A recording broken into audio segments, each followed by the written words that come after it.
very grateful to each and every one of you all for coming here and being here for this occasion. Very grateful to the management of Ultratech for allowing us to come to share with all of you all my thoughts and experiences about this subject. Soul curry to stop worry. So, you all must be wondering, what is a person clad in saffron, having a very weird hairstyle, doing in an organization like Ultratech? But give us 1 hour time, and then you will know. One time, there was a man who won a painting competition, and this painting competition was very interesting because the winner, what he drew is something that nobody could figure out what it meant. Does it often happen like that in painting competitions? You can't make out what it really means. So I want to tell you what this painting was, and I want you all to guess what it could mean. So this painting was of a man who was flying in the air with his hands spread. The only thing was, instead of hands, he had wings, and he was flying, and his face was covered by long hair. This was the painting that won the first prize. Could anybody guess what it could mean? Anybody would like to try what this painting could mean? Okay. Should I tell what it means? This painting meant that this man who was flying represents opportunities that come in life. Opportunities that come in life come flying around us, but their faces are covered. They don't call themselves as opportunities. You can't see their faces. You cannot recognize them. Only when they have gone, you realize an opportunity has gone. Today, all of us are here together. It's another opportunity. You could consider this to be a free time where I get to do something other than my normal work. Or you could consider this to be an opportunity where it's a time where you could introspect. It's a time where you have for yourself. It's a time where you can actually analyze your life from a totally different perspective. It's your option. So, the way we will deal with our own minds, the way we deal with ourselves in the next 1 hour can either make this session something useful or another 1 hour wasted. So, worry is an integral part of life. Whether we want it or whether we don't want it, it is going to come. How do we handle worries?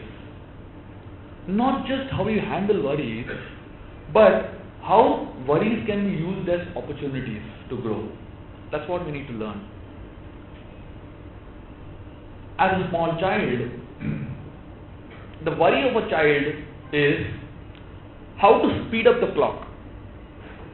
If you ever want to make a small child happy, you don't tell the small child that you have grown up, and immediately you'll find a smile on the child's face, right? Why?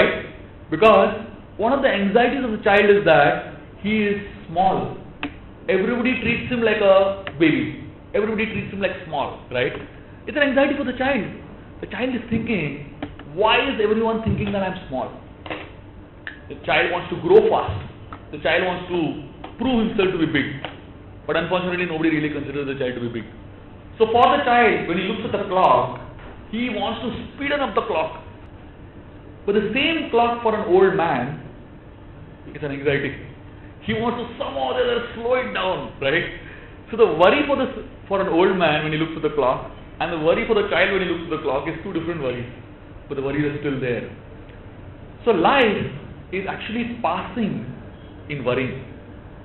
In fact, I call life as www.com. You might be wondering, what is the meaning of www.com?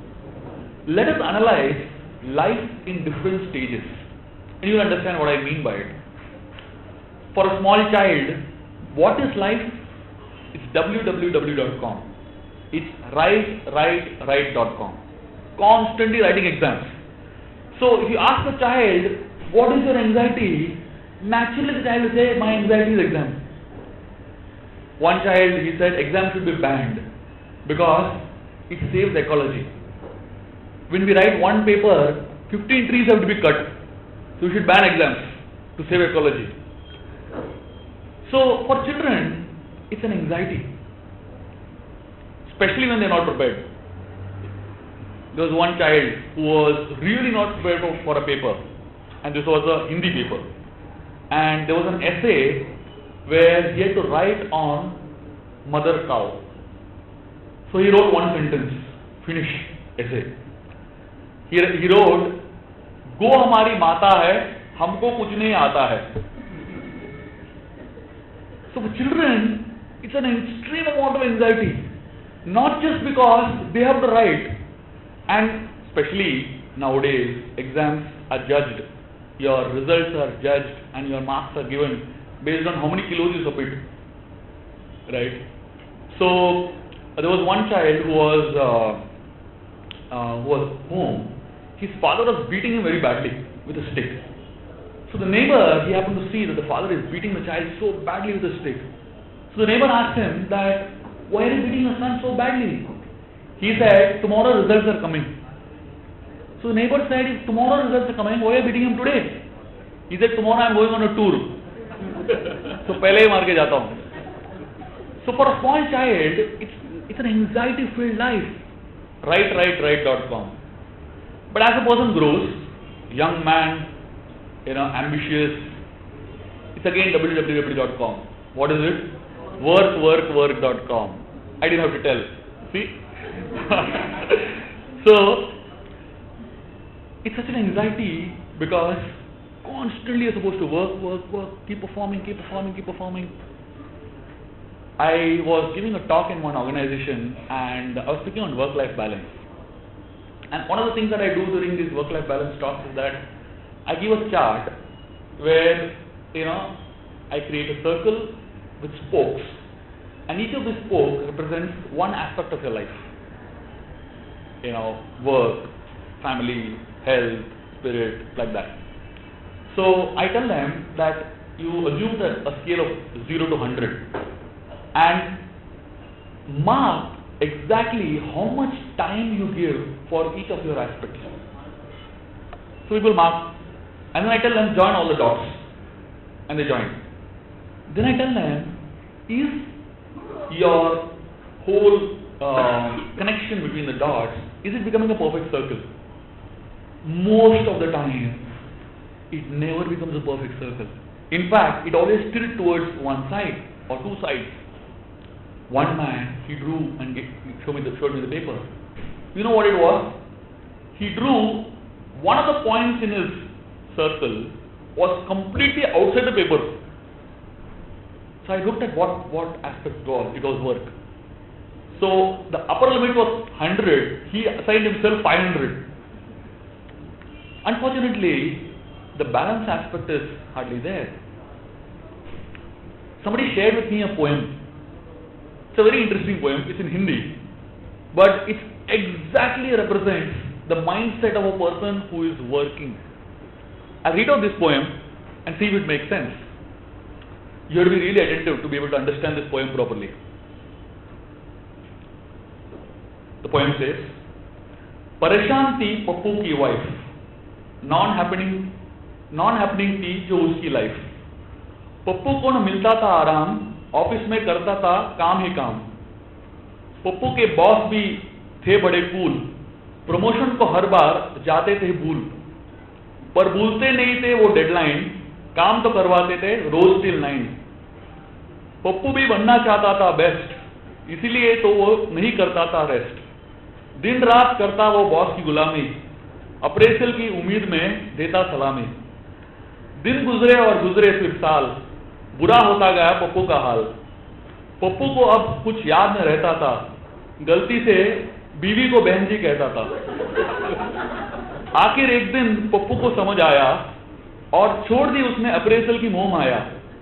Boss से बोला, तुम क्यों सताते हो, appraisal की लड्डू से बुद्धू बनाते हो। प्रमोशन दो वरना चला जाऊंगा, अप्रेसल देने पर भी वापस नहीं आऊंगा। बॉस हंस के बोला, नहीं कोई बात, अभी और भी पप्पूज है मेरे पास। ये दुनिया पप्पुओं से भरी है, सबको बस आगे बढ़ने की पड़ी है। तुम न करोगे किसी और से कराऊंगा, तुम्हारी तरह और एक पप्पू बनाऊंगा। Isn't this how life is?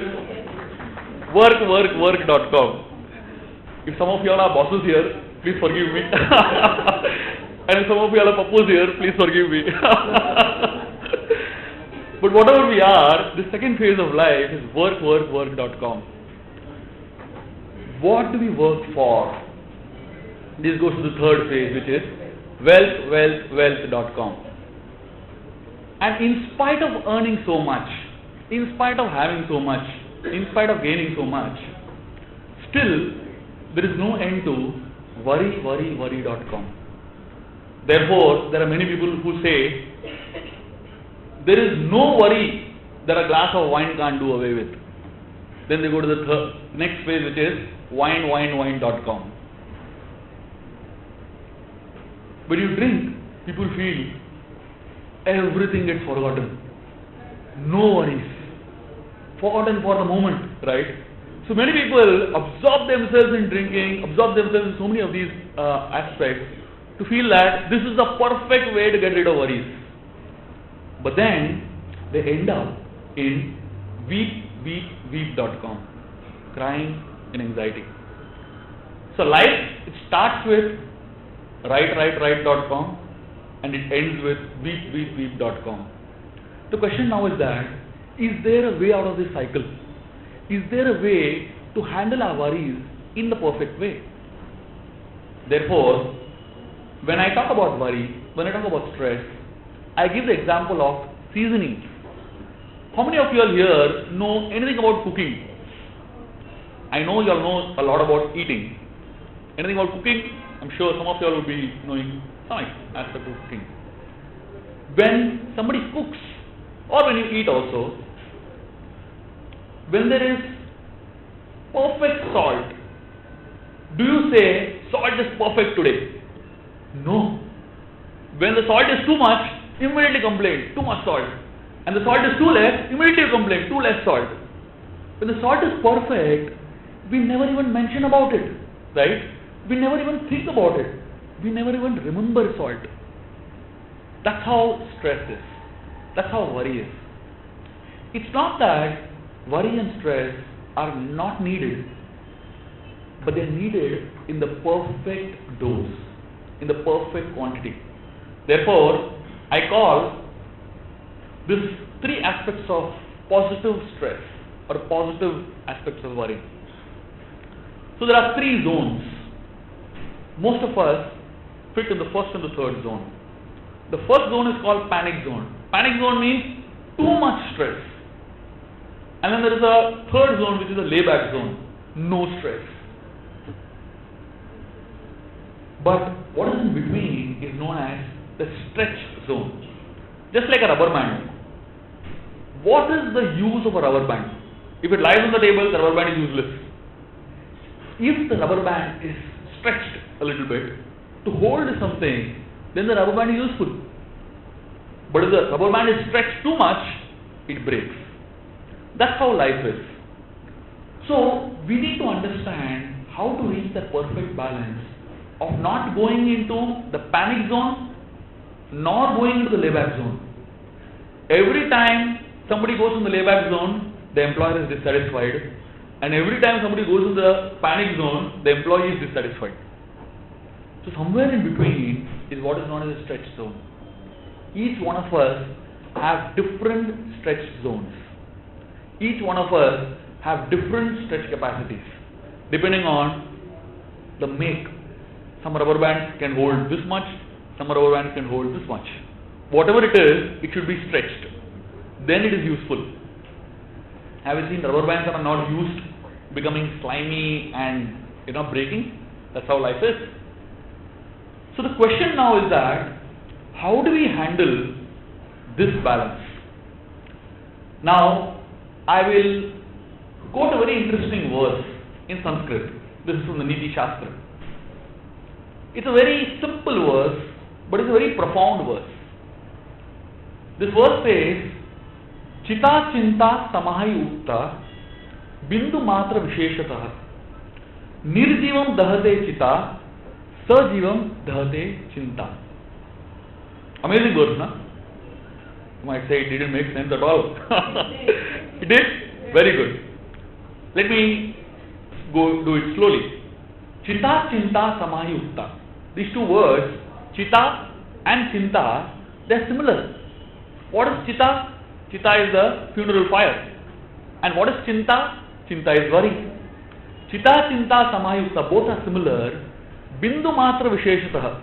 There is only one Bindu difference between Chita and Chinta. That's not the only difference. The bigger difference is that Nirjivam Dahate Chita. After a person dies, Chita burns once. Sajivam Dahate Chinta. While a person is alive, Chinta keeps burning. So Chita is better than Chinta because it only burns once. Right? So the point is, difficulties are going to be there in life. But what really makes difficulties into worries is when the mind dwells on them too much. When the mind dwells on one thing a lot, that becomes a worry. The difficulty on which the mind chooses to focus on, that becomes a worry. Whether to be affected by something or not is your choice. The difficulty is always going to be there. But whether to be affected or no is your choice. You have to choose choice to be affected or not to be affected. Let me give you an example. This is an example from the story of the Ramayana. As I was being introduced, I wrote this book called Ramayana, the Game of Life. So here I try to first show the different stories from the Ramayana which we consider to be mythology or we consider to be an ancient story and whatever it is. But I am trying to portray practical life lessons from these stories, which is what we need, right? So here is one story which is very interesting, and you see how a person succumbed to difficulties in his life. So this is a story of a king named Vishwamitra. Once he comes to a sage called Vashishta, and they have a fight over a cow. Vashishta had a cow which was a desire-fulfilling cow, could give anything. And Vishwamitra the king, he wanted a cow. So somehow they had a bargain and this and that, and then Vashishta refused. Vishwamitra was obsessed with that cow. He pulled it, he was trying to drag it back with force. And somehow the cow created unlimited amount of soldiers, and all the soldiers of Vishwamitra were defeated. And then Vishwamitra, he decided to go back and perform penances. So he gave up his kingdom because he wanted revenge. So the only word in this man's dictionary after that day was revenge. बाकी सब delete हो गया उसके dictionary से. He went and performed tapasya for hundreds of years, and finally he got celestial powers. As soon as he got the celestial powers, he walked to the hermitage of Vashishta. He had done this walk hundreds of times in his mind already, because from the day he had come back from there till this day, the only thought in his mind was, when can I go back and take my revenge? And then he did go back, and when he went back, now he had so many missiles. He threw all those missiles on Vashishta. Vashishta had no weapons. He had one small stick which was called the Brahmadanda. So that stick absorbed all the missiles of Vishwamitra. The most powerful missile which he had accumulated over hundreds of years, gone in one moment. This man was in anxiety now. So, I am stopping the story here, but let's just analyze it from this perspective. A past incident, try to understand what I am saying. A past incident is not what agitates the mind. It's the importance you give to that incident is what agitates the mind. One small incident that happens to you in your life, one person comes and insults you. He calls you a fool. He calls you some name.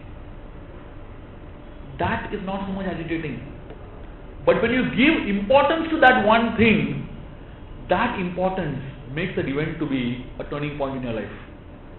Many people live their entire life based on one incident. So one incident in their life becomes practically a turning point, practically a hold over their entire life. So there was a man who came to a huge audience, hundreds of people sitting, and he cracked a joke. I'll tell you what the joke is. He said, once there was a man called Luigi. This man, he was celebrating his 50th anniversary, and he went to the church and he was asked a question. He was asked, what is the secret of your long-standing marriage? So Luigi gave an answer. He said, I respect my wife. I am very kind to her. And he said, on my 20th anniversary, I took her to Rome on a vacation. And he said, on my 50th anniversary, I am going to get her back. So everybody in the audience started laughing and laughing and laughing. And then, after a minute, he said, I'll tell you a joke. There was a man named Luigi. And this man, he was celebrating his 50th anniversary. And he was asked this question, what is the secret of a long-standing relationship? He said, my secret is very simple. I respect my wife and I am kind to her. And he said, on my 20th anniversary, I took her to Rome. And on my 50th anniversary, I got her back. Again people started laughing. This man cracked the same joke a third time. And then he cracked the same joke a fourth time. Then a fifth time. People were getting frustrated. You know, sometimes it happens when the cassette gets stuck. Same thing keeps repeating again and again. So people are getting really frustrated at him. Then he stopped and he said, if we don't laugh at the same joke again and again, why do we cry over the same thing again and again? Think about it. When somebody cracks a joke, we can laugh maybe one or two times. After that we get bored of the joke, right? But when it comes to worrying, when it comes to a problem, the same problem we can cry about it all our life. Why do we do that? Why can't we handle it like a joke? Cry about it for some time, finish, it's gone. Cry for another one. Why the same one again and again, right? You know why it happens? You know why we are not able to overcome it? You know why our mind is so much obsessed about the same little problem?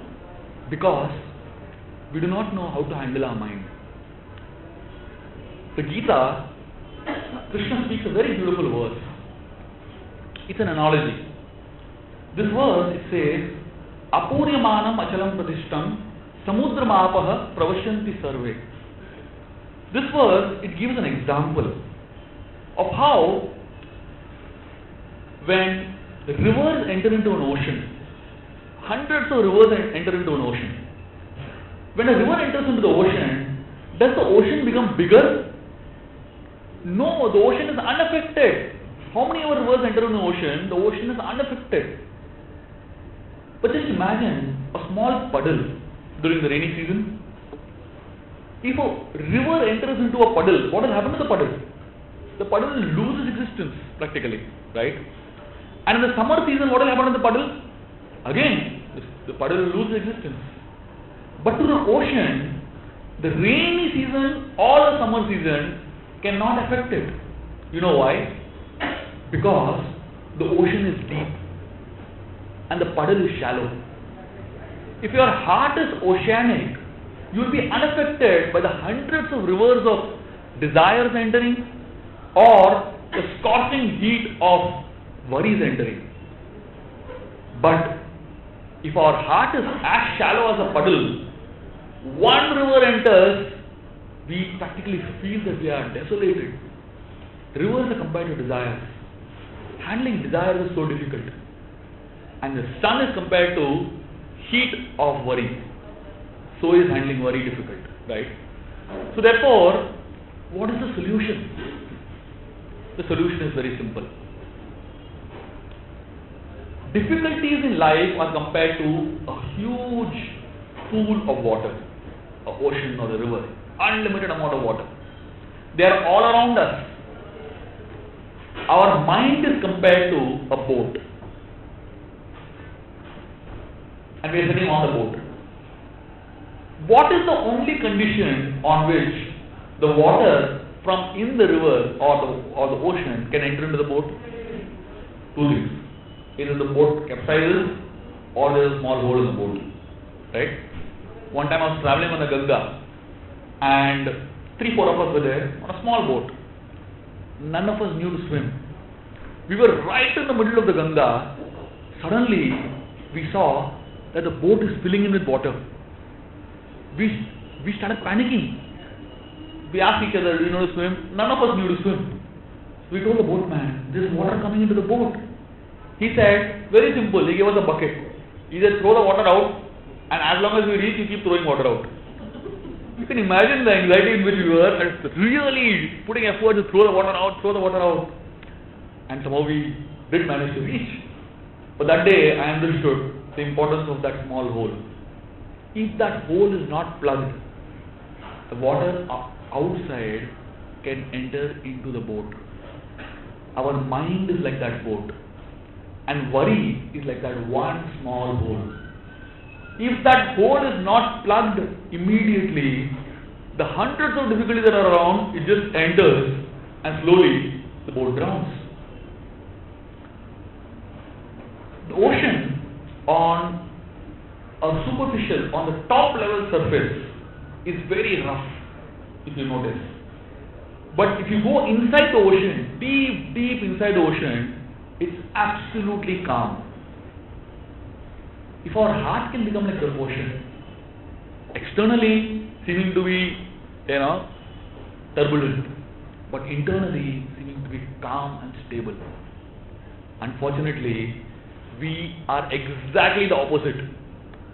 Smiling faces, crying hearts. Right? Unfortunately, today's world is teaching us how to put on a show to the world to show that I am stable, everything is fine, everything is perfect with me. Internally, everyone knows. You have these scratch cards, right? You scratch a little bit and you find a number inside. Every person's life, you scratch a little bit, then you find unlimited amount of things inside. One time, one of our friends, he was going to meet another man, and this man was talking about his life, and he was talking about how his life is perfect. Everything in his life is perfect. He said, I have the best job, I have the best boss, I have the best house, I have the best wife, I have the best children, I have the best of everything. He kept on and on and on. This friend of mine was thinking, how is it possible that a man can have everything perfect in his life? He was thinking, is there something wrong really with the philosophy of the Gita? Is there something wrong? He went on and on 15-20 minutes, and then he took a breath and he said, but.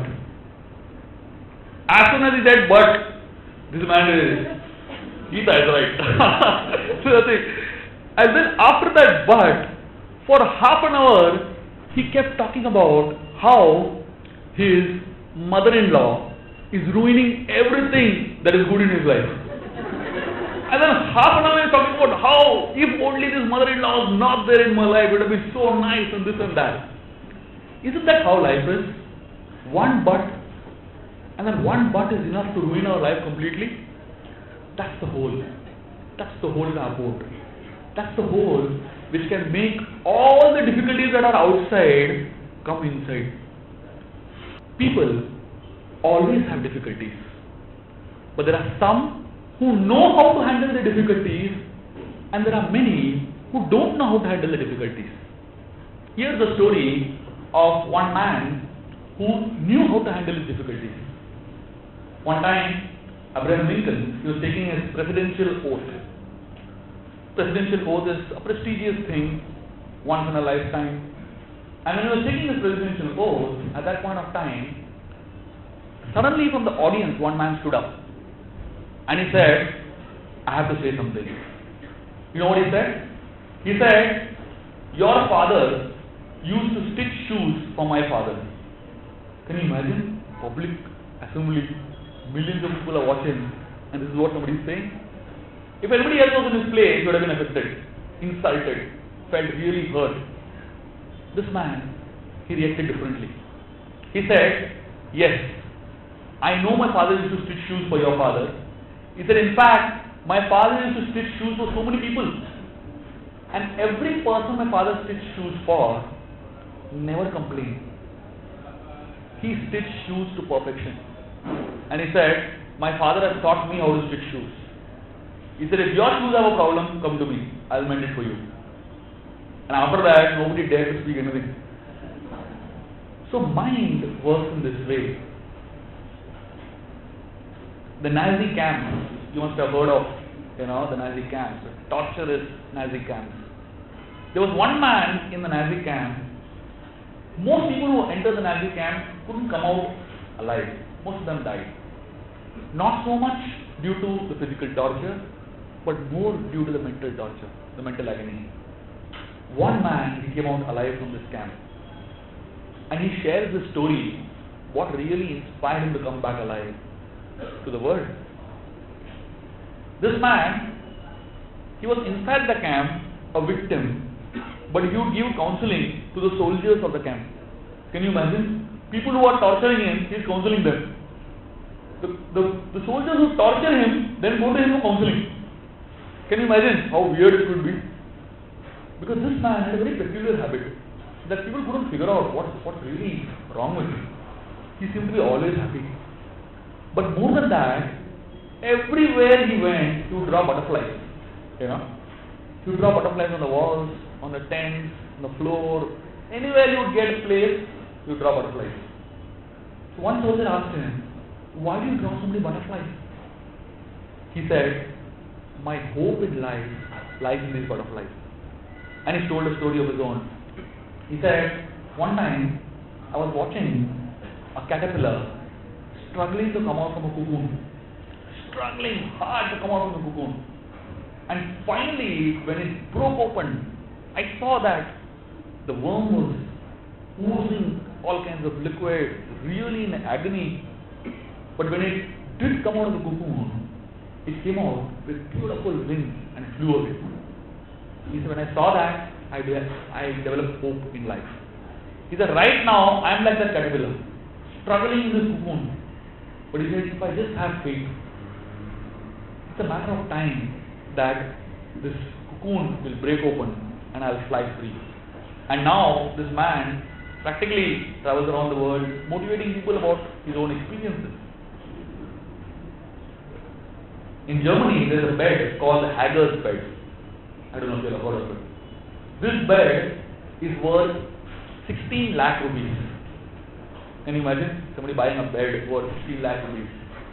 But I tell you what, most people who sleep on this bed have to take sleeping pills before going to sleep. No sleep.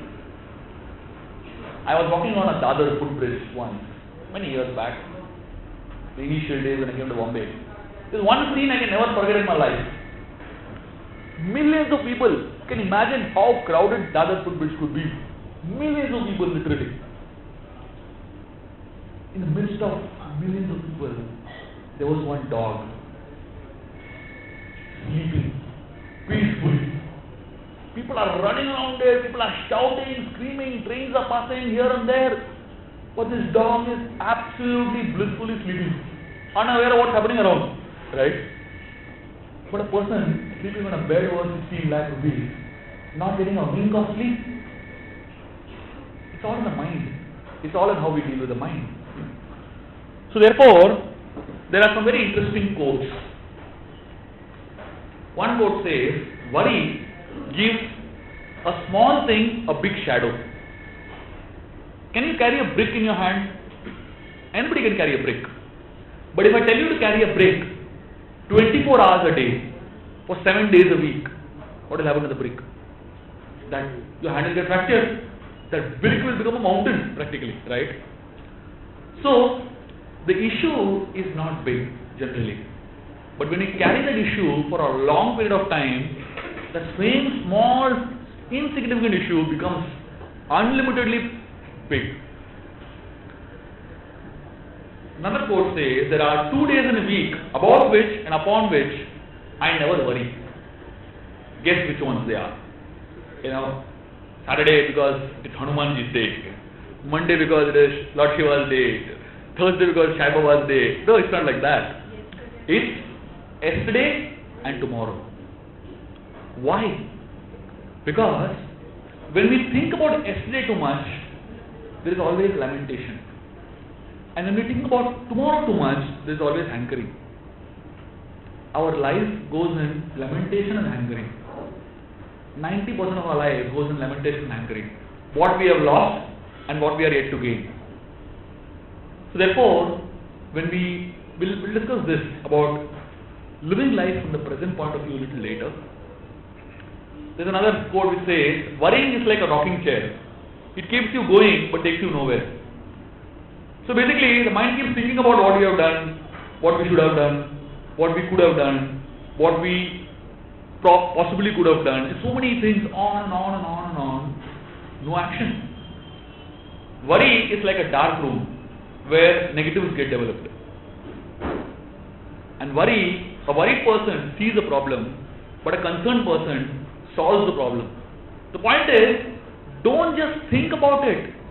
Do something about it. I'm going to tell you some statistics about worries which will really, confuse you. This says that 60% of the things we worry about never take place. 15% of the things we worry about have already taken place. 17% of the things we worry about are people whom we can never change. And 8% of the things we worry about are real problems. So if you notice, 92% of the time goes in things where we can do nothing about it. And by the time we handle those 92% and come to the real 8% which we can actually do something, we don't have the energy, we don't have the time, we don't have the capacity to do anything. So therefore, we have to learn to drop the negative baggage first. Therefore, the way our thoughts come, the way our thoughts are, there are 4 types of thoughts. One is called routine thoughts. Routine thoughts means these are thoughts about everything, about our home, about our office, about maid, this, that, something or other. Routine thoughts lead to what is known as unwanted thoughts. Unwanted thoughts are things where it's all desires. It is explained, the Bhagavatam explains, every human being has 3 wives. Very interesting. Every human being has 3 wives, whether you are a girl or a boy. Which of these? Okay, if you are a girl, there are 3 husbands. Okay. So, what are these 3 companions, 3 spouses? Sit, Trit, and Asha. Hunger, thirst, and desire. So, hunger and thirst, they go away after some time and come back again. But desire never goes away. Most loyal wife, most loyal companion, all the time with you, right? So, the point is, these unwanted thoughts lead to what is known as negative thoughts. Negative thoughts are where you express negativity towards others, envy towards others. This is known as negative thoughts. When somebody has envy in his heart, his or her heart, that envy manifests in the form of duplicity. It manifests in the form of hatred. It manifests in so many of these ways. And the 4th type of thought is known as positive thoughts. These positive thoughts actually help us see life even in the most negative circumstances in a positive way. Unfortunately, in our life, we do not give positive thoughts any time. We only give negative thoughts, unwanted thoughts, and routine thoughts a lot of our time. So therefore, now I'm going to discuss about some solutions that we would like to recommend. So I'll begin by talking about these two kinds of circles that is often discussed. There are two types of circles in our life. One is known as the circle of concern, and the second is known as the circle of influence. All of us in our life have these two circles. Circle of concern are those things which we are concerned about, but we can do nothing about. For example, the way we look. We may be concerned about it, but can we do much about it? No. Who our parents are, can we do something about it? Not much. What kind of children we have, can we do something about it? Not much. Little training, but then at a certain point of time you can't do much. That's the way life is. The way our Indian political system is functioning, we're concerned. Everybody seems to be concerned today, but can we do something about it? You might say, yes, Aam Aadmi, today is the time where everybody can do something about it. But actually think about it. There are certain things where we can do nothing about. These are things known as the circle of concern. Then there is something known as the circle of influence. Circle of influence means those things which you can do something about, but most of the time we do nothing about. Our attitude, the response we have to certain things that happen in our life, the ability that we have to see life in a certain way. These are subtle things where we never work on it at all. I'll give you a simple example of how one man, he went through certain aspects in his life which really could have put him off. Probably he would have committed suicide if it was any other person. You will not even believe the story if I tell you, but it's a true story. There's a man whose name was W. Michel. When he was about 22 years old, he was a sportsman. Very good in running, very good in mountain climbing, very good in cycling, so many things. Soccer. One day, he got a brand new bike and he was driving at full speed. Somehow, a huge truck came in front of him. He skidded and the bike went below the truck and he came off, but the bike caught fire and practically 65% of his skin was burnt, charred. Admitted in the hospital, and then they realized he lost his 10 fingers. All the fingers were burnt in the fire. His skin was practically burnt. Then they had to do surgery, take patches of skin from different parts of the body and patch it up on his face. His face was looking so ugly. Just imagine different patches of skin. It took him 2 years to recover. He recovered. After 2 years, he was traveling on a flight. The plane crashed. He lost both his legs. Again hospitalized. Recovered. Now he has no hands, no fingers, no legs. Disheveled, dirty, ugly looking face. So this man, one day, he had a desire to go to the football ground, to see what it feels like to be on a football ground again after years. So somebody wheeled him into a football ground, and when he reached there, a group of youngsters came around him. They circled him and they started shouting, "Monster, monster, monster," because this man really looked like a monster by this time. What would you experience if you were in his place? What would you think in your heart if you were in his place? Most people would have lost hope in life. First of all, 2 accidents itself, surviving itself is a magic. It's a miracle, nothing less than a miracle. After that, still, going through these kind of insulting experiences is even more tough. You know what this man concluded? So, which circle was these 2 aspects in? The circle of concern is that he wants to be healthy. He's concerned about it. He wants to have people appreciate him, respect him, not insult him. That's the circle of concern. But can you do something about it? Not much.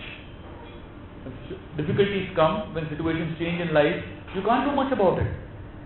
But what he worked on is on the circle of influence. You know what he did?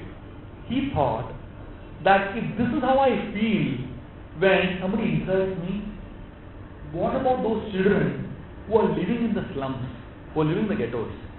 What will be they feeling every day when they are insulted? Every day when they are, ridiculed like this. So he decided to spend the rest of his life inspiring these children. So every day he would go to the slums, spend time with the children, teaching them about faith, teaching them about self-confidence, teaching them about not giving up. Can you imagine a person who has nothing himself teaching somebody else about faith, about self-confidence, about not giving up? These children, when they would look at him, you know what they would think? They would think, if this man has so much faith and confidence, in spite of having nothing, we have so many things. They would really develop faith in themselves. And they would achieve so much in their lives. So, we have to decide what circle we want to really focus on. If you focus on the circle of concern too much, then you will never be able to do anything in your life. But if you focus on the circle of influence, whatever aspect you have control over, that aspect becomes the highlight of your life. So, now I'm going to do a small exercise with all of you all. I would like one person to come to volunteer here. Can somebody come? Anyone? It's a very simple exercise. I have these 3 glasses here, and I want different things to be put up. Yes, anyone can come. Please come. So I want you all to observe what happens when these 3 things are put into the glasses.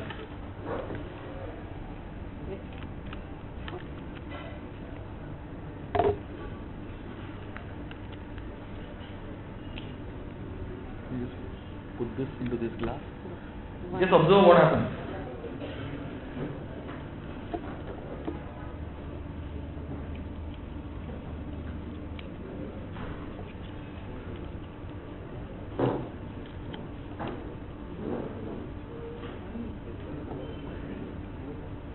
Can you see what's happening? What's happening?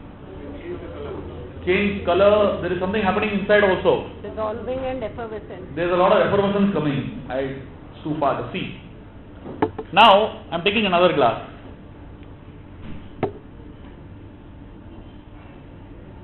Pour this half of it. Now see what happens. More, half of it. What has happened? The color has become really dark. But here there is no effervescence. Now there is a third glass.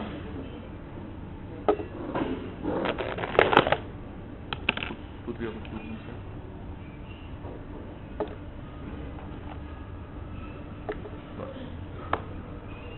Thank you. Now what has happened? Can you see what has happened? Nothing. It's gone and sat down. Right? These 3 glasses contain water. Life is same for everyone. But when different people enter life, different things happen. There are some people who enter into life. As soon as they enter a room, the whole room becomes bubbly. Really excitement. Everybody is on fire as soon as a person enters. Right? There are some people, as soon as they enter the room, the whole room becomes negative. Everybody is staring at each other with anger. Everybody is like really yelling at each other, All kinds of bad words are fired here and there, And there are some people, when they enter into a room, nothing happens. But if you notice, because nothing has happened here, but slowly the sugar cube below dissolves and the water becomes sweet. Right? Why am I telling you these 3 things? I'll explain to you after I tell you a story.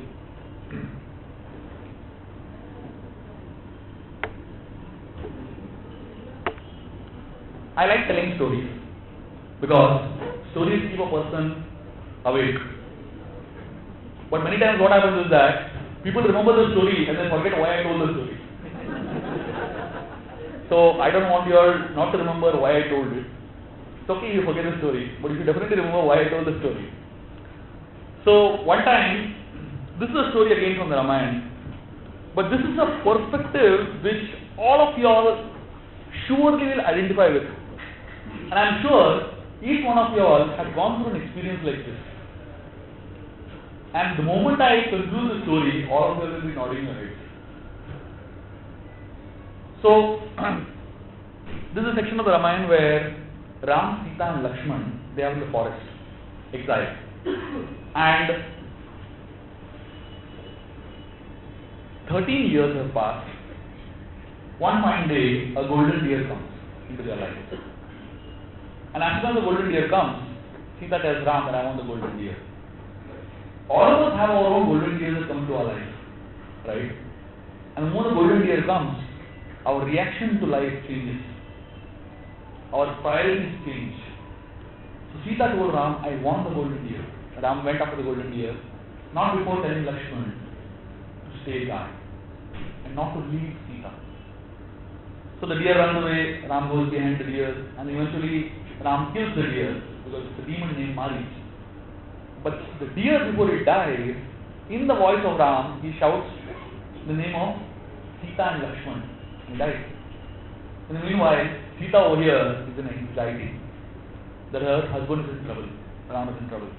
She tells Lakshman, go and help your brother. Lakshman tells her, come on, nothing is going to happen to my brother. This deer was a demon named Marich, so don't worry. Sita gets angry on him. Really gets angry on him. She tries to push him, but he's just not moving. And finally she says something which really hurts him so badly that he goes. Mind you, this is 13 years after they have gone exiled. So for 13 long years, Lakshman has been living with them, serving them day and night. So Lakshman for 13 years, he has given up the comfort of Ayodhya, he has given up his beautiful wife, he has given up his youth for serving these two people. All night long, he would be awake. He didn't sleep for 13 years, can you imagine? So when I say he's awake all night long, doesn't mean that he's sleeping in the day. He's not doing a call center job. All day long he's serving, and all night long he is guarding. Just imagine a person who has given up so much. After all that, Sita tells him this. Sita tells him, I know why you have come with us. You have come here because you are waiting for an opportunity when your brother is not there, when your brother is harmed, so that you can enjoy me. Can you imagine what Lakshman is going through? He tells her, okay, I am going, but I am sure when I come back you will not be here. And he walks off. When somebody insults you, how easy it is to retaliate. And how easy it was for Lakshman to retaliate, because Lakshman has a history of retaliation. Lakshman, if you see his character in the Ramayana, he is an angry young man. At the drop of a hat, he is ready to remove his sword, right? At the drop of a hat, he is ready to, get angry. But here he doesn't. He walks off. And then he reaches where Ram was. And Ram asks him, who told you to come here? I told you not to leave Sita. So then he explains, and then Ram comes to the place where Sita was and they find her missing. And then immediately Ram starts blaming Lakshman. Says, I told you, you are useless, you are this, you are that. Can you imagine two people whom he has given his life to? One is doubting his character and another is doubting his competence. If anybody was in Lakshman's place, they would have said, hell with both of you. I am going back. Pack my bag and I am going back to Ayodhya. Do whatever you want. But what did Lakshman do? After those insulting words, he still continued serving. You know why? This is a secret to handling conflicts in life. Most of our problems, most of our worries, most of our negative mindset is because we don't know how to deal with people we love, especially when we are in such situations. And such situations come in everybody's life, where the person you love the most insults you in a way that nobody else has ever insulted you. How do you react? Let's learn from Lakshman. This is what I call as pressing the pause button. Whenever we come to a situation like this, when we are just going to blast, when we are just going to react, that is the time you have to learn to press the pause button. This is the difference between reacting and responding. Lakshman responded and he did not react. Reacting means acting based on impulse. Responding means thinking and acting. As soon as Sita spoke those words, Lakshman paused for a moment and he thought, why did she say this to me? Why did she speak these words to me? Does she mean it? When he asked himself this question, he realized that she doesn't mean it. Why is she saying it? She is saying it because her love for Ram is coming out in the form of these words. I am doing nothing about her anxiety, therefore she wants to somehow or other push me. So those words have come out in that way. And then when Ram insulted him, he again paused. And he saw, why is he speaking like this? Does he really mean this? He said, no, he doesn't mean it. His love for Sita is coming out in the form of these words. Question now is that, how can a person pause? The person can pause only if the person who is insulting him or speaking these heavy words against him, he has deposited unlimitedly on him before. 12 years Sita and 25 years Ram have deposited unlimited love on this person, unlimited care on this person. And that unlimited care and love helps Lakshman pause. So all of us in our lives also, when we go through situations like this, where we are on the verge of conflicting, pause for one moment and think, this person who is insulting me, what has he done for me? So many years of my life, what has he done for me? If he has done nothing, it's fine to react.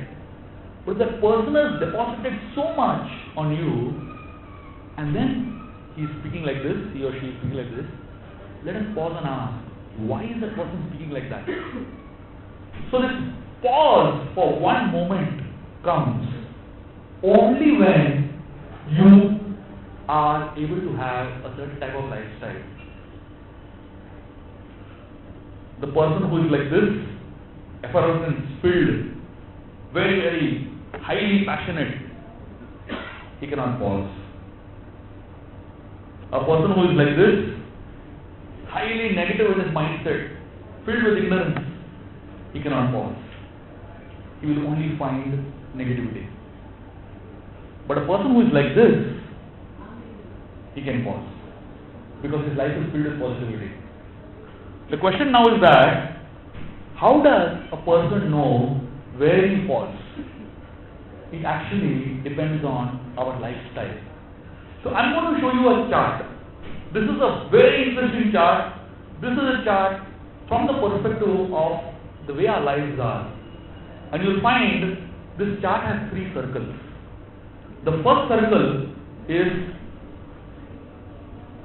this one. It's called Sattvic. The second is this one, which is called as Rajasic.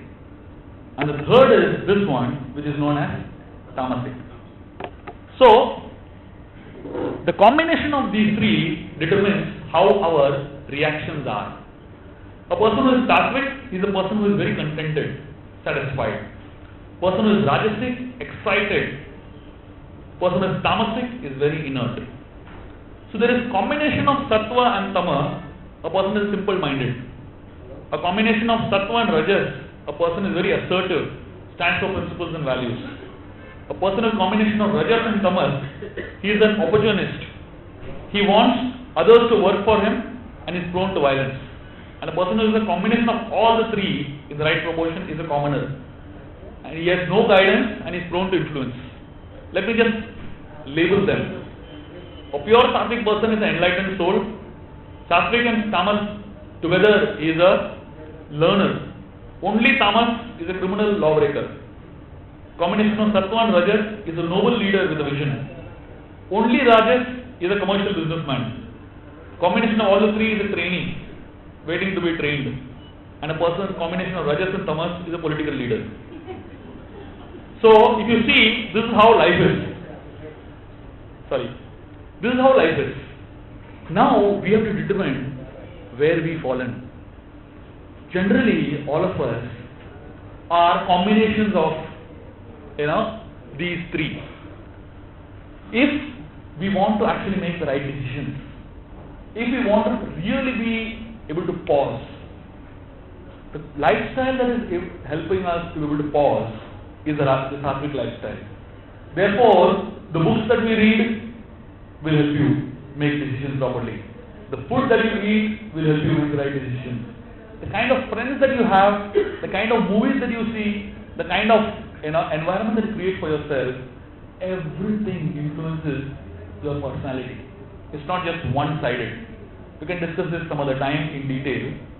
But essentially, remember that in life, the first solution to be able to handle worry and stop worrying and more than that start living is that how do you live in harmony with each other? Remember to press the pause button. And whenever you go through a situation like that, it will be soon, right? Because these opportunities keep coming. And don't think that it comes once in a lifetime. It keeps coming all the time. And the more you practice, the better you become. And if you have the right lifestyle, then you will be more experienced to be able to handle it and press the pause button. So remember, what we need to do is respond and not react. The second solution is known as live in the present. Somebody said, yesterday is history and tomorrow is a mystery. Today is known as present, and therefore it is actually the gift of God. So, when I was talking about which are the 2 days about which I never worry, yesterday and tomorrow, right? So there is the mind always likes to fluctuate. The mind is like a pendulum, going from one direction to another direction. It never is stable. So past is lamentation and future is hungering. So our mind is wandering between the past and the future constantly, right? Never focus on the present. You know why the mind can never focus on the present? Why the mind doesn't focus on the present? Because in present lies solutions to many of your problems. Jesus Christ, when he was crucified, he was hanged between 2 thieves. Both the sides there were thieves. The first thief represents the past, and the second thief represents the future. And Jesus Christ represents the divine present. Therefore, in our lives, past and future are like thieves. You know what they do? They steal away the peace of your mind.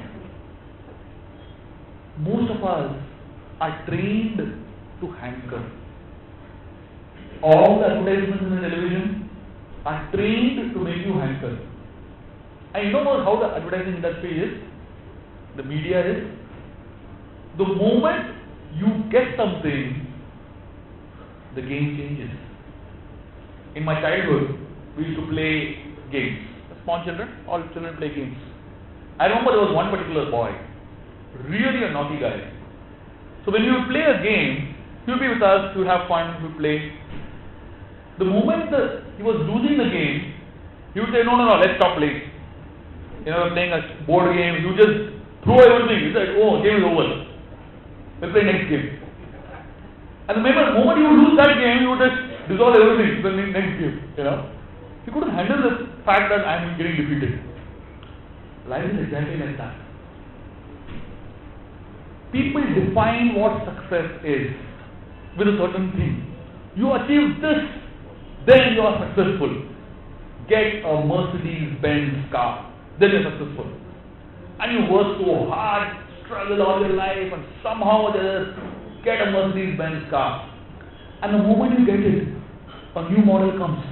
So this is success, you know. And then the remaining of your life, you go and struggle to get that one. And the moment you get that, the next one comes. The definition of what success is, it's changing. What is the definition of success? The definition of success is when you are satisfied. And when will you be satisfied? There is no time. You can be satisfied now. There was a man, there was a king. There was a sage who was trying to help this king so much, try to understand life. But somehow this king never understood. So this sage, he really was determined to make him understand. So he went to him and he told him, I will stop troubling you. Because this king was thinking that sage is a botheration, really, you know. So he said, I will stop troubling you if you give me some wealth. The king said, that's all. I knew this is what you wanted. So he told his guy, fill up this, sage's bowl with wealth. The guard got some wealth from the treasury and filled up the bowl. The king saw the bowl is empty. The sage said, it's still not full. So they got more, filled it up. Again it was empty. They got more, they filled it up. Again it was empty. Practically the entire treasury of the king was empty. Still the bowl was not getting full. The king was anxiety now. The king said, what's happening? The sage told him, you know what this bowl is made up of?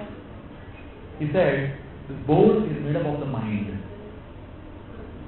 How much ever you put into it, it will never be satisfied. How much ever you feed the mind will never say enough. You have to put a cap to it. That is what we learn from when we live in the present. When we live in the past, we are worried about what we have lost, and when we live in the future, we are happy with what we have not got. But when we are in the present, we are satisfied with what we have. The next solution is count your blessings.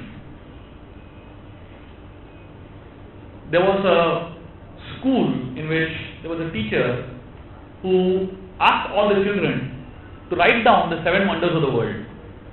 So all the children were writing down the 7 wonders of the world. So one small girl, she kept writing. So this teacher, she was really intrigued. Why she was writing so much? All of the children were writing Eiffel Tower and this and that. So when she pulled out this girl's paper, you know what this girl had written?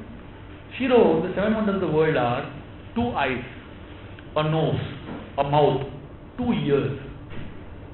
The teacher was shocked. She was actually literally crying.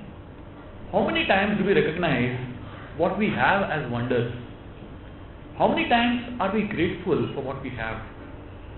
Most of our lives goes in complaining. We always worry about what we don't have, and we are never grateful about what we have. So one of the things that you will be surprised by is when you start counting your blessings. When you start counting how many things I have which regularly people don't have. This is what I call as filling the gap between expectation and reality. Today's world is to increase the gap between expectation and reality. The reality is something else, but our expectation is something else only. The bigger the gap between expectation and reality, the greater the stress, the greater the worry. I'll tell you a story to help you understand this. This is a story of an Olympic competition of animals. Once all animals in the jungle, they decided to have an Olympic competition. So there was one elephant who was the hero of this particular story. So he decided to participate in an Olympic competition, and he decided to participate in the running race. There was a cheetah, there was a deer, there was a lion, and there were so many animals. Guess who won? Elephant. Cheetah, naturally. So the elephant went into depression. He said, I have to win next year. So for one whole year, the elephant underwent weight loss programs. 8 hours jogging, he put a strapper and was counting how many hours it is jogged and all that, After one whole year of so much effort, it participated in the running race again. Guess who won? Naturally, cheetah won. This is typically what happens in the corporate world. If the elephant had to take part in a weightlifting competition or in a wrestling competition, who will win? Naturally, the elephant will win, right? Unfortunately, in life, the reality is something else and the expectation is something else. Unfortunately, all of us want to bridge the gap between expectation and reality by stretching it further. The closer our expectation comes to the reality, the happier we'll be. So the solution is try to reduce the gap between expectation and reality. Another very interesting solution comes from a comparison between two plants. There is a plant known as a garden fern. I don't know how many of you have seen a garden fern. If you plant a seed of a garden fern, within 3 months, a full-fledged, beautiful-looking plant grows. There is another plant which is known as a Chinese bamboo. You plant a seed of a Chinese bamboo. For first 1 week, nothing grows. Second week, nothing grows. Third week, fourth week, 10th week, nothing grows. First year, nothing grows. Second year also nothing grows. Third year also nothing grows. Can you imagine? 3 years. कुछ भी हुआ नहीं. What faith will you have on this plant? 3 साल कुछ भी result नहीं दिखाया.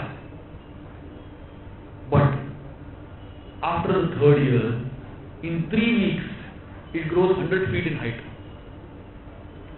So now my question is, which is better, Chinese bamboo or garden fern? This is the trick. You cannot compare. The Chinese bamboo has its advantage and the garden fern has its advantage. The problem is we compare. The problem is we want everyone to be equal. There cannot be equality in this world. Everybody is different. Appreciating the variety and respecting the variety is a secret of being happy. When we want to make everybody equal, then the problem starts. This is what we know as unhealthy competition. When we compare ourselves to somebody else, we say, मुझे ऐसे बनना है. That means you are insulting your abilities. You are insulting your strengths and you are highlighting your weaknesses. So appreciating your own strengths and weaknesses is more important than comparing the strengths and weaknesses of somebody else. When we compare, that leads to what is known as unhealthy competition. But when we actually analyze ourselves, that leads to what we know as growth. This leads us to the fifth solution, which is a very interesting solution. This solution is based on a story from the Mahabharata. It's a very interesting story. It's a very deep story, but at the same time, you will not catch it. Once I finish, I will explain it to you. The story is of a sage whose name was Uttanka. This sage, he got a benediction from Krishna that any point of time, whenever he needs Krishna's help, he would come. So one day the sage had gone to a desert and he was really feeling thirsty. So he closed his eyes and he prayed to Krishna, "My dear Krishna, please give me water." He opened his eyes and he saw there was one man standing. Dirty looking man, torn clothes, hair disheveled, dirty attire, rags practically. So he was holding a pot in his hand. The pot was dirty, old looking pot. Inside that there was water, but in the water there were floating insects. They were floating, all kinds of slimy things. This man got really annoyed. He said, "Come on, how can you do this to me? When I asked you for water, what did you send?" He closed his eyes again, prayed, "Please." And then he opened his eyes, the man was gone. He got wild. He said, "This is really bad. I'm suffering, I'm dying." And then he heard a voice. The voice told him, This is Krishna's voice. Krishna told him that I had to fulfill your desire for quenching your thirst. I had literally fought with Indra, the king of the heavens. And somehow or other I convinced him to get you a pot of celestial nectar. But you looked at the packaging. Life is exactly like this. All of us are so much bothered about the packaging, the external look, the razzle dazzle, that we forget the content. We don't look at the content at all. If you go to any shop, the packaging is so first class, the content is useless. In life, if you analyze things based on externals, you will never be satisfied in life. Most of the time in today's world, the life has become a life of packaging. I will share with you a quote. These are 3 statements. Think about it. This is how life is. The first statement says that people spend money that they don't have. You understand what I mean? People spend money that they don't have. How do they spend money that they don't have? Credit cards, loans, so many things. So first thing is, people spend money that they don't have to buy things that they don't need. Think about it. To buy things that they don't need. But the third one is the worst. To impress people that they don't like.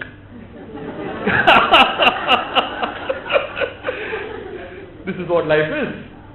People spend money that they don't have to buy things that they don't need to impress people that they don't like. So there is much more in the show window and less in the storeroom. The result of such a life is depression. The result of such a life is loneliness. The result of such a life is somewhere there is a pinprick which we are not able to satisfy. Therefore, I talk about what is known as internal content. One should not see life based on external packaging. You should see life based on internal content. This is a photo of a girl whose name is Lizzie Velasquez.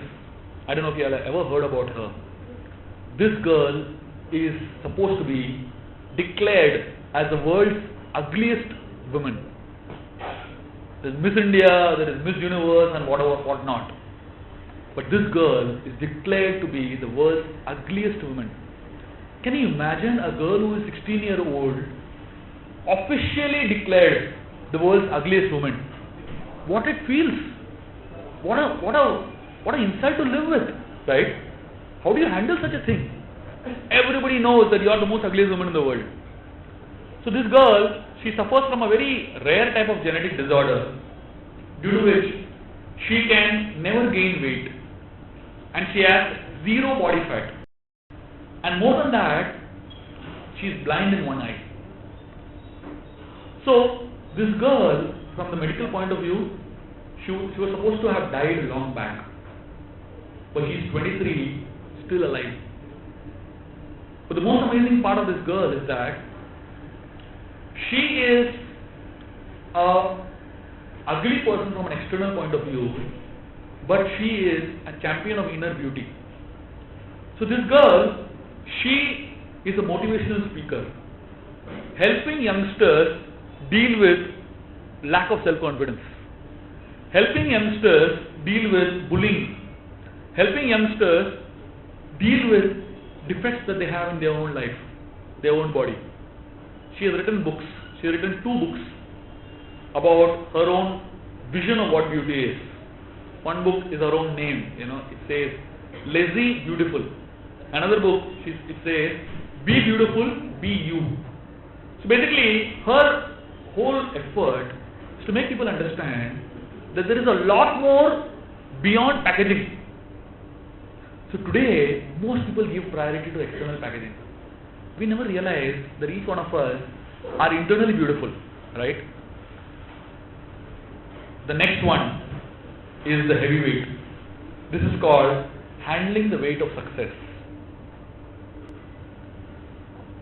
In my understanding is, handling difficulty, handling worries, and handling sorrows is not as tough as handling success. You know why? When you are in a sad state, you are humble. But when you are in an ecstatic state, when you are very successful, you become so arrogant. I have seen so many people who are in extreme state of joy, they make the biggest mistakes of their life. In fact, you try to analyze the way the world is. When people are joyful, they don't know what to do. They just go mad. Because to handle joy, it needs a lot of substance. In fact, it needs more substance to handle joy than to handle sorrow. So here is the story of the ship that was unsinkable, the Titanic. This was a ship which was known to be a ship that even God can't sink. In fact, when the Titanic was sinking, during the time it was sinking, communications were not so fast. So there were rumors that reached New York the Titanic is going to sink. People in the city said, impossible. The Titanic cannot sink. Even God can't make it sink. People who were on the board of the Titanic, who were in the ship, when they saw that the ship is in trouble, they were discussing among themselves, this ship can't sink. All of them died with the ship. So the point is, in life, when we understand that I can't control what is happening in this world, then you become humble. One time, there were two ants. They saw an elephant coming. So one ant told the other ant, let's beat him up. The other ant said, jaane do, akela hai. This is arrogance. So many times, we are so overconfident of our own abilities.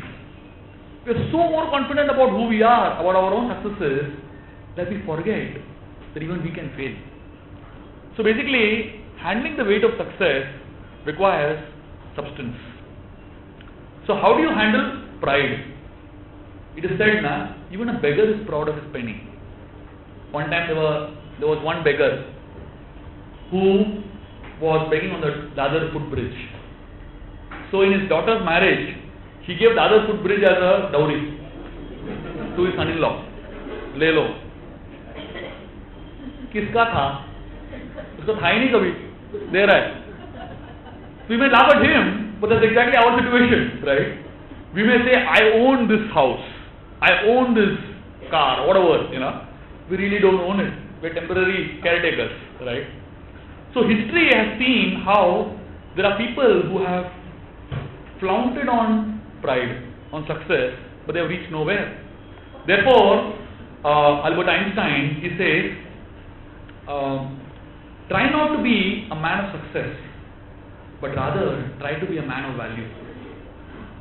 If you try to be a man of success, then the natural result is that you will do anything to become successful. But if you try to become a person of value, substance, then it's whether success comes or no, you will not be affected by it. Therefore, traditionally, when people give blessings, it's always said, Vijayi Vinayi Bhava. Vijayi means be victorious, but at the same time be humble. Because being humble is more difficult than being victorious. Newton established this theory known as calculus. You know why he named it as calculus? There's a very interesting reason why he named it as calculus. The day he propounded this theory, he was on the ocean shore and he saw waves coming in and hundreds of pebbles coming in. And when he saw all these pebbles, in I think in Latin, the word calculus means humility. It means humbled. So he saw that the creation of God is so magnanimous, he was humbled by it. So he named his theory as calculus, which means I have done insignificant contribution. So in his humility he wrote this word. Therefore, what is important is not talent, but it is attitude. If you have the right attitude, then you can be successful even if you do not have the right talent.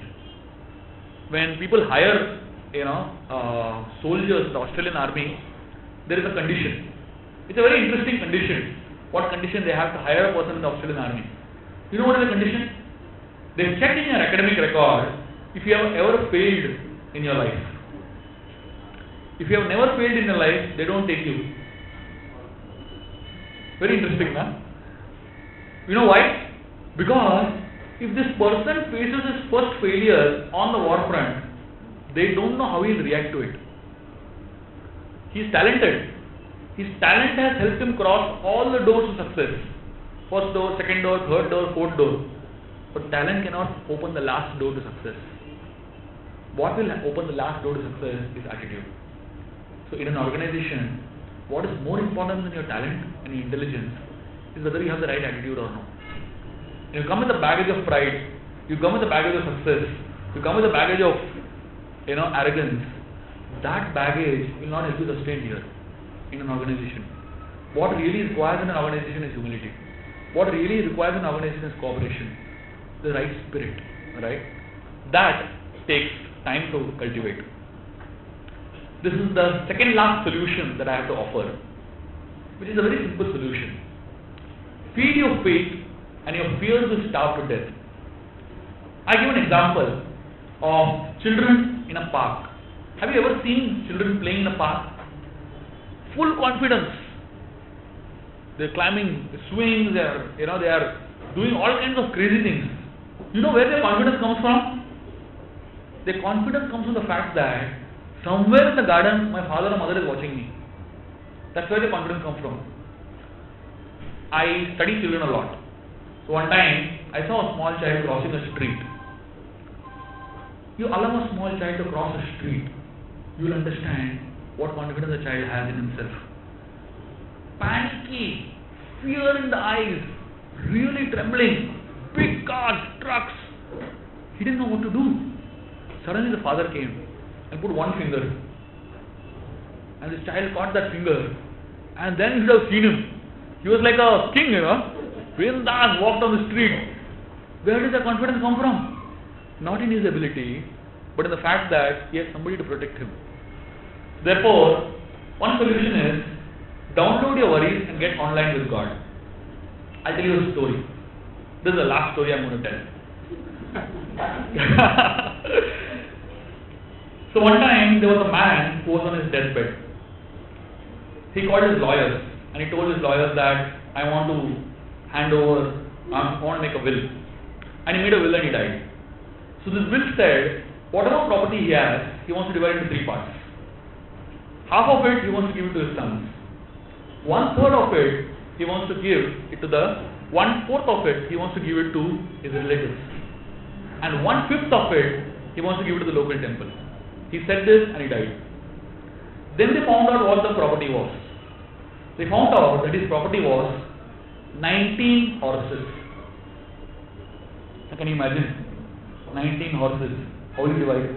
So the lawyers broke their head. They couldn't find a head or tail of it. They called all the logicians and mathematicians of the village. All of them spent unlimited amount of time trying to decode it. Then finally they said, एक ही तरीका है, 2-3 घोड़ों को काट दो. They were actually going to do it. Suddenly there was one man, a wise man, he came that side on his horse. And he asked all of them, what's happening? They told them the whole problem. So he said, simple. He said, what simple? All the logicians and mathematicians are not able to find a solution. How will you find? He said, give me a chance.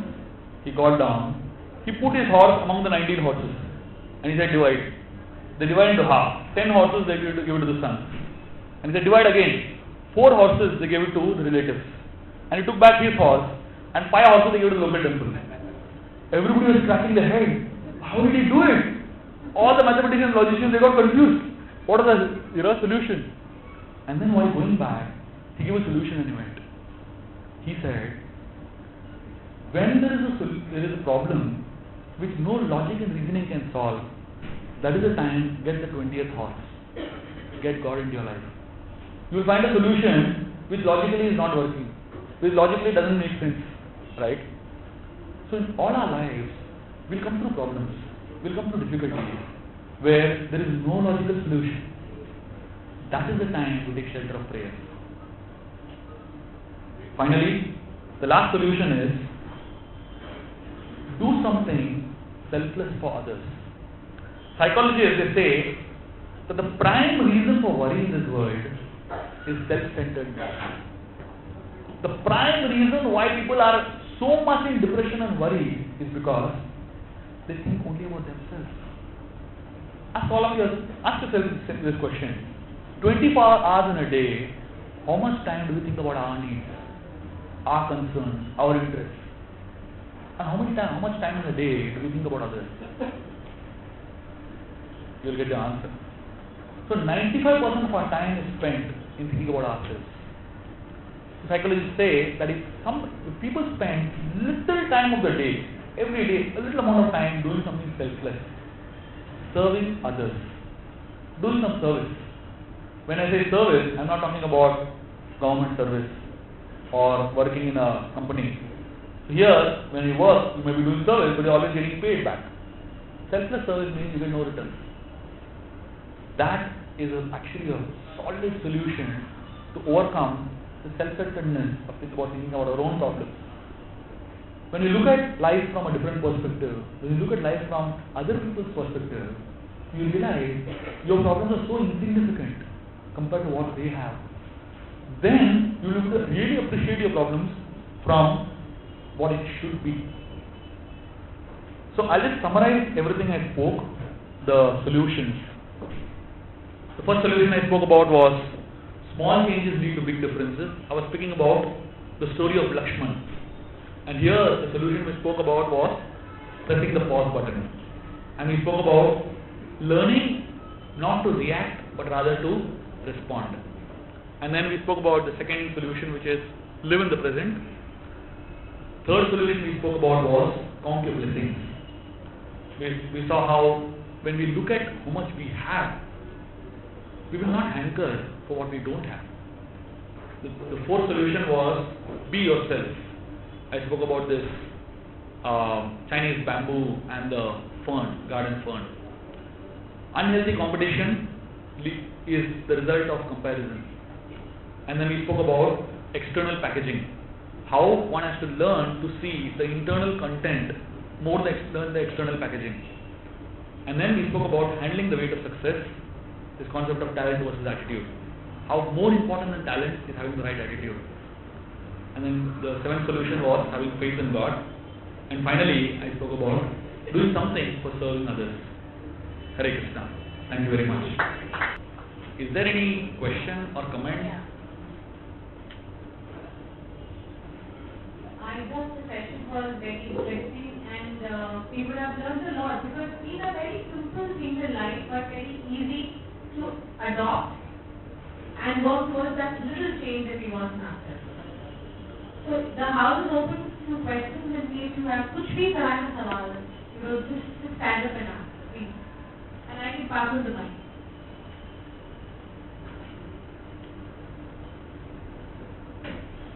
Anything? It was a very interesting session. It was a very interesting session and all of us enjoyed it and are very inspired by it. The things that we need to do are really simple and small. But sometimes simple is the most profound and most difficult to do. It requires a lot of practice and I'm sure each one of us in our individual capacity and as a group will endeavor to follow what is taught. Thank you. Anybody else who wants to share his or her impression, please? No questions means two things. Either you have understood everything or understood nothing. I think positively, so I am hoping that you understood everything. Anybody else who wants to share his or her impression, otherwise I am going to pick up people from here. Very interesting session. I really enjoyed. I hope at least 50 to 60% if I can implement it in my regular working, it will be an asset for me. Thank you so much.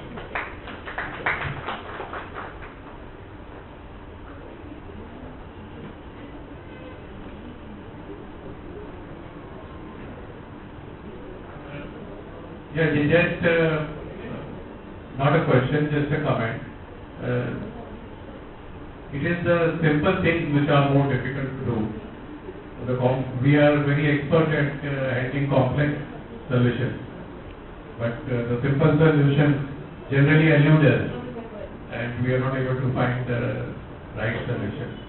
So what you have put forth are some things which are very simple, and as a result very difficult to implement. I hope some of us can implement some of them. Actually, life is very simple, Thank you so much. but we complicate life, you know. Therefore, it looks complicated. There's something that, Anybody else who has a question? Any kind of basic She wants to. run-of-the-mill question is also welcome, please. छोटी छोटी बातों में पूर्णता होती है और पूर्णता भी छोटी बात में आती है. Very good. Like to quote Savitri, he said, छोटी छोटी बातों में पूर्णता होती है और पूर्णता कोई छोटी बात नहीं. Very good. Wonderful. Nice. ये आपने बहुत बड़ी बात कही है.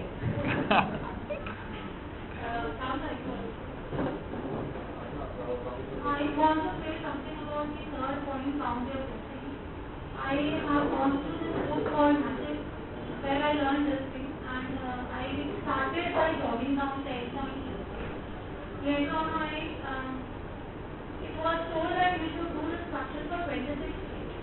I did that religiously. After that, I stopped or took it a little casually, but then, though I stopped writing, whenever I'm on the way or I'm in the bus, I keep on counting and listening. So, the moment I start thinking negative, I realize that I start attracting more negative thoughts. And the moment I start counting the blessings, I realize that I start attracting more positive thoughts. Yeah. So that is a very good point, counting your blessings. It really works. Wonderful. Thank you. One of the things that I found when I do these talks in many corporate organizations is that there was one organization where I go monthly to give talks. For about 6 months continuously, I spoke on one topic known as secrets of lasting relationships.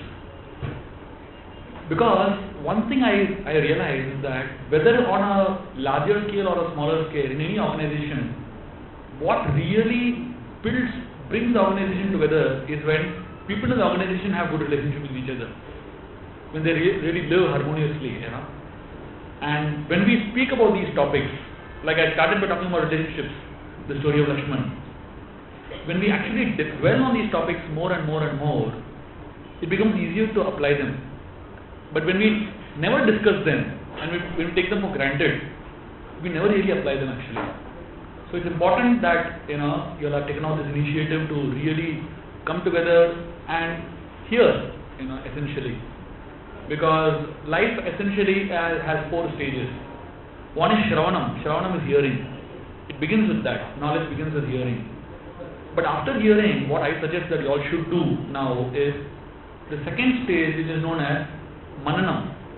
Mananam means contemplate on what you have heard. When you all go back, you will discuss among yourselves. Think about what you have heard. Because whatever I have spoken, they are very deep things. Each one of them probably could discuss for an hour, right? So Mananam is very important, contemplating on what you hear. And then after Mananam comes the third step, which is known as Nididhyasanam. Nididhyasanam means application of what you have contemplated. Application cannot come from only hearing. When you hear something, you cannot apply it. After hearing, you have to contemplate on it. And only then you will be able to apply it.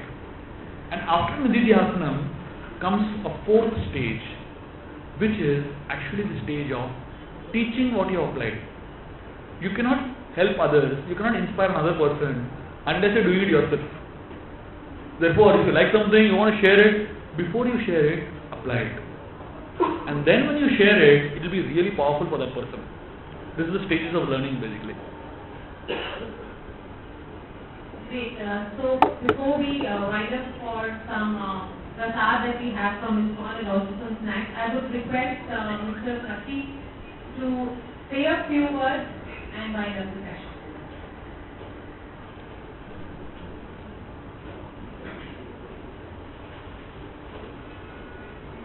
Good evening, ladies and gentlemen.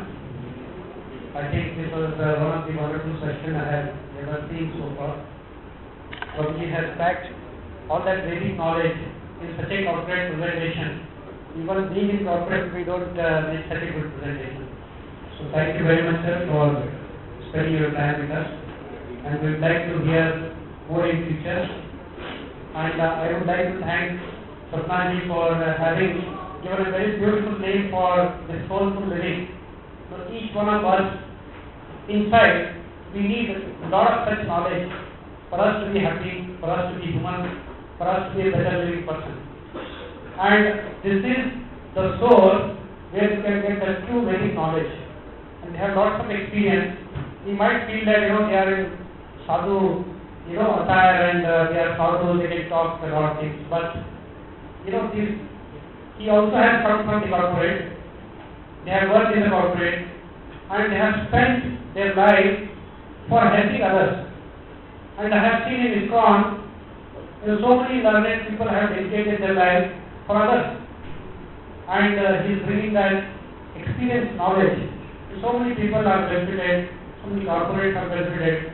Some of the corporates like Siemens, Mahindra and Mahindra, they are having this counseling group in their corporate, they regularly have this, and followed by a very beautiful prasadam, people enjoy it.